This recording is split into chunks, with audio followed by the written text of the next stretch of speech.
দায়িত্ব। আজকে পৃথিবীতে আমরা যখন তাকাই তখন দেখা যায় পৃথিবীর জমিনে কোনো তাওরাতের হাদিস নাই, পৃথিবীর জমিনে ইনজিল কিতাবের হাফেজ নাই, পৃথিবীর জমিনে আল্লাহর আরো কিতাব যেগুলো আছে এগুলার কোনো হাফেজ নাই। দেখা যায় কালামুল্লাহর হাফেজ আছে, এর কারণ কি? আর কালামে হাকিম হাফেজরা যখন তেলাওয়াত করে তাদের সিনার ভিতরে 30 পারা কোরআন জমা হয়ে থাকে। এটার কারণ কি?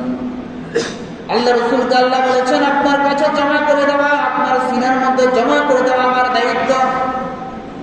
ওই নবীর উম্মত হিসেবে আমরা যখন কালামকে হিফজ করতে যাই তখন আল্লাহ তাআলা আমরা যখন বারবার এটাকে ইয়াদ করি, ইয়াদ করার কারণে আমাদের দিলের মধ্যে অন্তরের মধ্যে 30 পারা কোরআন জমা হয়ে থাকে।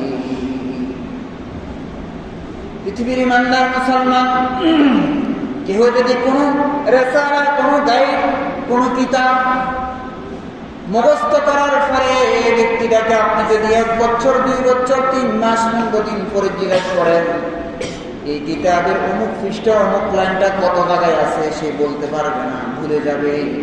কিন্তু আল্লাহ পাকের কোরআনের এমন একটি কারিশমা, আপনি একজন হাফেজকে জিজ্ঞাসা করেন যে এই আয়াতটা কোরআনের কত পারায় কত নম্বর পৃষ্ঠা কত নম্বর লাইন, হাফেজে কোরআন বলে দিবেন 16 পারার 4 নম্বর পৃষ্ঠায় এই আয়াত লিপিবদ্ধ আছে, 4 নম্বর পৃষ্ঠায় 4 নম্বর লাইনে অমুক সূরার অমুক নম্বর আয়াত।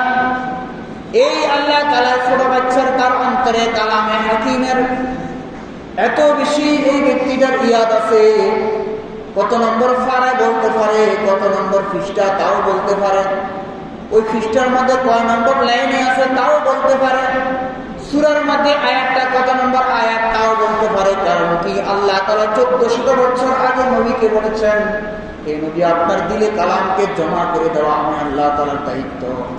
এই কারণে আমরা উম্মতে মুহাম্মাদি হিসাবে, ওই নবীর উম্মত হিসাবে আল্লাহ তাআলা আমাদের দিলে কালামের হাকিমকে জমা করে রেখে দেন। পৃথিবীর ইমানদার মুসলমান,